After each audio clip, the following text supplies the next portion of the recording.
everyone, it is your boy Winster and I am back at it again with another video. I hope that everyone watching this video is having an amazing, great, phenomenal, fantastic day. And as always, thank you so much for watching. Shout out to my YouTube channel members, of course. Shout out to Leo, shout out to Devin, shout out to Anthony, Staying Young, Winey, Thomas, and Corey. Thank you for always supporting the channel. I appreciate you. Be sure to hit that join button. That way you could get all the early content that does drop on this channel. You guys get a shout out on every full video, and you guys could schedule games with me that yet no one has done it, but you guys are more than welcome to on Master Duel or Yu-Gi-Oh! Pro. Want to support a different way? You could hit that subscribe button and turn on the notification bell. We are getting so close to 5,000 subscribers. We just hit 4,400 just the other day, so thank you for that. As always, check out the description box. TikTok, Twitter, Twitch, and Discord. Very active communities. Go check me out there.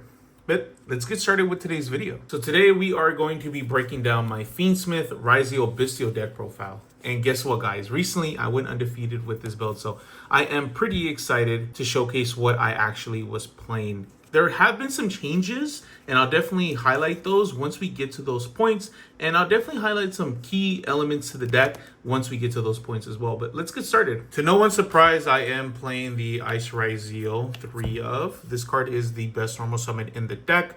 Normal or special specials out a Ryzeal monster from the deck except itself. Now keep in mind, guys, the only time that you're ever locked into rank 4s with the Ryzeal engine is if you special summon off of their own effects. Like example, Ice Ryzeal, discard a card or send a card from your field to the graveyard to special summon it, and then you're locked to rank 4s. So that's something to always consider, but you always want this to resolve. And what you're going to be special summoning off of Ice Ryzeal is, for the most part, the EXT Ryzeal. Because this guy, when this guy is normal or special summon, you could go ahead and add a Fire Thunder monster. He does have another effect from hand where you send an Exceed monster from the graveyard to special summon, but then guess what? You're locked into rank 4s. But where you're going to be usually searching off of the EXT Ryzeal is Sword Ryzeal. Now, on this guy, when he gets normal summon or special, it just searches out a light pyro monster, and realistically, your only target for this is going to be this guy, and this guy that you probably already use in the combo. Now, a big question, Eric, why are you only playing 2 of these guys? Because these guys you do not want to open, but you do have to play them in the engine. More so, maybe Sword Ryzeal, you can maybe bump EXT to 3. But yeah, these guys are bricks because they lock you into rank 4s, and you don't want to get locked into rank 4s in this deck. Now, the rest of my Ryzeal engine is pretty small. I'm only playing 1 node, and then I only play 1 cross, the important card that protects you from Nibiru. And then node Ryzeal is just an extra body. Like I said, you don't want to see these cards because they're bricks, because you're going to search them out or special them out through the combo. And then that is the whole Ryzeal engine that I play in the main deck. I forgot to mention we are playing 3 more copies of Ice Ryzeal with Bonfire, because Ice Ryzeal is a level 4 or lower pyro monster that can be searched off of Bonfire. So even more access to that engine. Onto the Fiendsmith engine, we are playing 3 copies of Engraver. This card is amazing, phenomenal. Now, I would always recommend playing 3, but realistically, you could get away with only playing 2. You guys seen it a million times. We are playing Lacrima. We are only playing 1 in this build. It's not as important in other builds like Kashtira Fiendsmith, or what was Snake Eyes Fiendsmith, but you only need to play 1 copy of this. At worst case, it might get Bystial, but it doesn't really matter. Bystials are everywhere. And then we are, of course, playing 1 Lurie, and then we are playing 2 copies of Track. Now, this is one where you could realistically play 3, but I would always recommend playing 2, because there's going to be times where you open multiple copies of this guy and this, and sometimes you just need this as like bait, and you just don't want to see multiple copies of Tracked. But yeah, I would recommend only playing 2. You could get away with playing 1 if you really wanted to. One of the newer additions, Fiendsmith in Paradise. This card is just absolutely insane. You could usually send this to the graveyard off of the Lacrima. If you already have like the engraver engraved and you just need another target. What this does, when your opponent special summons, you could go ahead and banish this from your graveyard, and then you could go ahead and send a Fiendsmith monster from your extra deck to the graveyard, which typically you're already going to have a Light Fiend in the graveyard, and you're going to go ahead and send Desiree off of this. And then Desiree is going to go ahead and kick in, shuffle that other Light Fiend that you should typically have in there already, and then send a monster from your opponent's side of the field to the graveyard. So it's great interruption, and on top of that, it's on field effect as well. Target level 7 higher Light Fiend monster, and then send everything else to the graveyard. So very powerful card in my opinion, and another target to be searchable off of the engraver if you already have the track.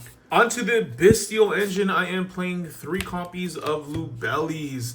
This card is just absolutely insane, and I would recommend playing 3. Now, the reason why is because you want to see this card because it could just search you out any Bystial, which is currently meta relevant, right? With Fiendsmith and Malice just running around, the Bystials are just super powerful. On top of that, he sets directly from deck to the face-up field, a very powerful card with Regain, and we'll touch base a little bit later on. But yes, I would recommend playing 3. That way you could see this card. As for the Bystial lineup, again, this is all preference, but I am playing 1 Mag, 1 Druis, and then 1 Baldrake. I think Baldrake, so good in the current format.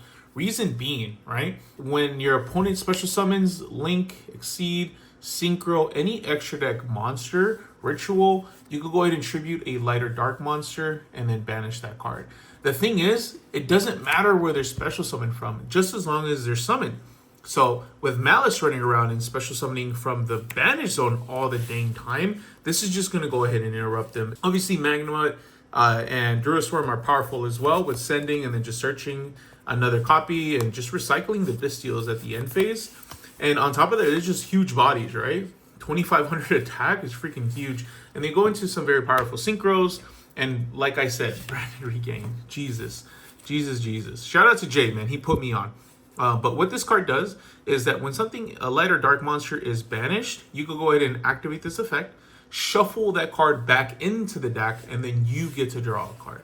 Not the person who shuffled it, you get to draw it. So for example, if your opponent activates the Underground, Malice and Underground, banish a monster, and then you'll just activate Regain as Chainlink 2, and the Malice monster that they banished is going to be Chainlink 1. They'll pay the life points and not even get the monster. On top of that, it just gets shuffled back into the deck, which is so freaking crazy. When your opponent no more specials, you special summon any Bystial from your graveyard. So you just have like them in the graveyard. You can summon back the Druis, the Baldrake, the Magnemite, and then just use their effects again. It's just such a powerful card in the current format. But that is the engine. As for the non-engine, it's pretty straightforward. And then I'll talk about why exactly I'm playing everything. Pretty straightforward with this. 3 copies of Ash Blossom and Joy Spring. Such a powerful card. Really good in the Rogue. Does it get well in every single matchup. Playable under Shifter. What more do you want from a staple card? We are playing 3 copies of Fugalos in the main, and the reason is just so meta relevant, right? It's getting reprinted in the new Rarity set, Rarity Stampede, which is just absolutely crazy. I'm thinking about selling these copies, right? Because I want to get my money's worth. But the important thing is that this card is meta relevant, and it's always going to be, in my personal opinion. And there's not a reason why you shouldn't be playing 3 copies of Fugalos. Now, everyone's going to have access to Fugalos. Playing 3 copies of Nibiru. Nibiru is such a powerful card, especially in this current format versus like Malice. Malice just summons like crazy, ends on some very powerful cards. Given Malice can play around it and just still build the board up again. This card is super powerful in the current format. I would highly recommend playing 3 copies of Effect Veiler. Such a powerful card, man. There's not much else to say. It does suck that Shifter's running around in Malice, and then this card essentially is like a brick in your hand because you're not able to play it because you can send stuff to the graveyard, but it's still powerful enough to play. 3 copies of Infinite Impermanence. Now, everyone's been giving me shit about this gold rare Infinite Impermanence. Listen, guys, it's the lore. This will always be a gold. What I want to do is I want to get like a secret rare and maybe an ultimate rare. So if anyone has any of those and sees me around and wants to trade me or sell me, please do so. Give me like the jank rarities so I could just have like a jank playset. But that's it for the main deck. Onto the extra deck, coverage cards. 1 Chaos Angel, Little Knight, and then Typhon. Chaos Angel, jeez, man. This card is absolutely freaking crazy. Make it with the Bystial and make it with Lacrima, or you can make it with the Ryzeal because they're light monsters, or at least EXT and Ice. In a Bystial, you get a Send off of Druid, and then you get a Banish off of Angel, and then it's a lighter dark monster. This card is freaking crazy, and it comes in clutch so much. SP Little Knight, it's SP Little Knight. There's not really much to explain there. Typhon. Typhon is such a powerful card, man. It doesn't always do what you want it to, because sometimes your opponent could just out it pretty easily. It does come in clutch when it can. For example, I was playing against a Centurion deck, and they just couldn't do anything because they couldn't out the Typhon because it's so strong, and they couldn't activate their effects, which is so freaking crazy. So yeah, Typhon is a must in my opinion. Fiendsmith extra deck is one Necro Clip, one Wave Kick, and one Desiree. Agnum Day, Requiem, Sequence, Closed Heaven, and then one Rec. Overall, you need to play all these cards. Sequence, Agnum Day, Necroquip, Caesar. The reason that you're even playing the Necroquip is because you just want to guarantee that you're going to go into Wave King Caesar, because you don't always have an optimal line. Go through a little bit of the Fiendsmith engine, like getting Lacrima to the field, sending the Engraver. It's just not always going to be optimal. You're not always going to open the Engraver. But that's the only reason I'm playing it. And then Caesar's just so powerful. Sometimes just ending on it with 2 material is enough. Desiree, super powerful. It doesn't come up as much as you think. It's usually like turn 2 or 3 where he comes up the most, because he just beefs himself up to like 5,800 and does piercing. It's so crazy. And then can't be targeted, and then negates. I know on paper it sounds pretty intimidating. It can negate 5 times. Realistically, you can only activate the effect once. Sequence, I mean, part of the combo. Or Requiem, Sequence, part of the combo. Agnum Day, really, really good. In my personal opinion, it gets Desiree into that 5,800 attack, which is just absolutely insane, but not entirely necessary, but it does come up enough, in my opinion. Now, this is one card that I think you do not need to play anymore, is specifically in this deck, because you are playing the Exciton Knight as well. It's a light fiend, but I do think that Exciton Knight just has so much more coverage in the deck. But I definitely think it does come up enough where Moon, just having 2 monsters to link off into it, and then just potentially clearing some of your opponent's board if you're using like a Bystial with Druis.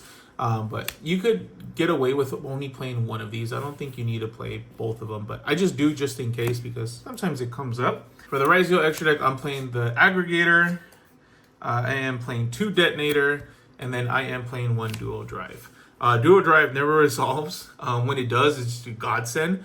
And then Detonator, oh my, such a powerful card, man. Let me tell you, this guy just pops, and pops. And then he negates. And then on top of that, you have the field spell to negate. It's just, he's so oppressive, in my honest opinion. 3,000, 2,500 attack. They're just really impressive cards. Aggregator, you guys know you're going to send this off of the EXT and then just pop off of there. But this never really resolves. That's why I'm only playing one of it. And then just Detonator is just more than enough.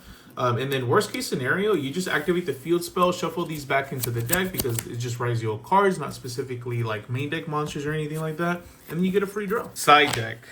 Playing 3 copies of Perulia. There's not really much to explain, man. You're going to play this card. This card is just absolutely insane. Hopefully it doesn't get reprinted, and I would be shocked if it does. And then you Stampede alongside with Fawallows. But yes, I have literally opened this card versus, oh my god, what deck was it? I think it was a mirror match, and I opened this and Fawallows, and like my man was like, he just passed, bro. And I just killed him. Yeah.